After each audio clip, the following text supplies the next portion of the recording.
Angas din pala ng ganitong gupit mga kabarbers. Tara, gawin natin yan.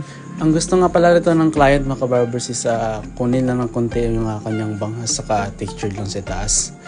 So binasa ko muna nang hindi naman lumipad kung saan saan ang kanyang buhok, lalo na sa kanyang mata. Kaya dapat safe tayo. Next naman mga kabarbers, nagbawas naman ako sa itaas. Kinuha ko lang sukatan yung kanyang bangs papunta dun sa may likod mga kabarbers.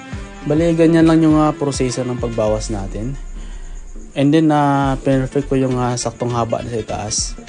Yan, bali sinorbe ko lang kung may sumusobrang buhok. After nyan, nag-texture kaagad ako pagkatapos kong pinantay yung buhok yung sa itaas. Bali pasalungat lang yung pagbawas natin dyan mga kabarbers. Maganda kasi kapag naka-texture yung buhok ng client. Kasi masusunod natin kung anong gusto nating forma sa itaas kapag lalagyan natin ng wax. Yan yung kagandahan kapag naka-texture sa itaas. Pagkatapos yan, gawa tayo ng taper. Gawa lang tayo ng guidelines na baliktad na B gamit ng ating trimmer. And then tanggalan kaagad natin.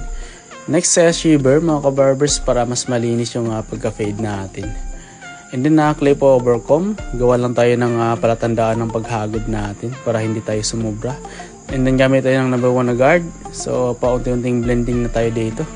Next sa 0.5, tuluyan natin burahin yung natitirang dark line. And then no guard, lalaruin natin yung lever, open, close, and halfway para matanggal kaagad yung natitirang dark spot. And then trimmer tayo, gawa tayo ng korte, pati rin sa may timple. Bali smooth na hagod ba para hindi masakit sa balat.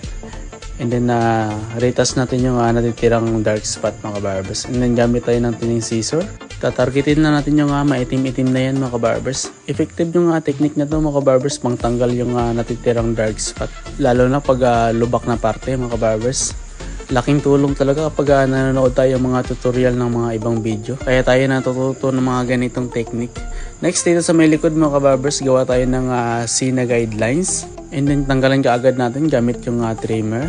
Pagkatapos sunod kaagad natin yung shaver para mas malinis yung pagka-fade natin.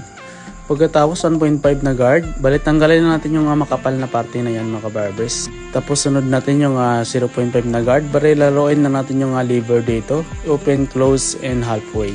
Next naman no guard, bali targetin na natin yung natitirang dark line na yan. Bali paslantang yung paghagod natin, siguro pakakain na natin dyan yung mga tatlong ngipin.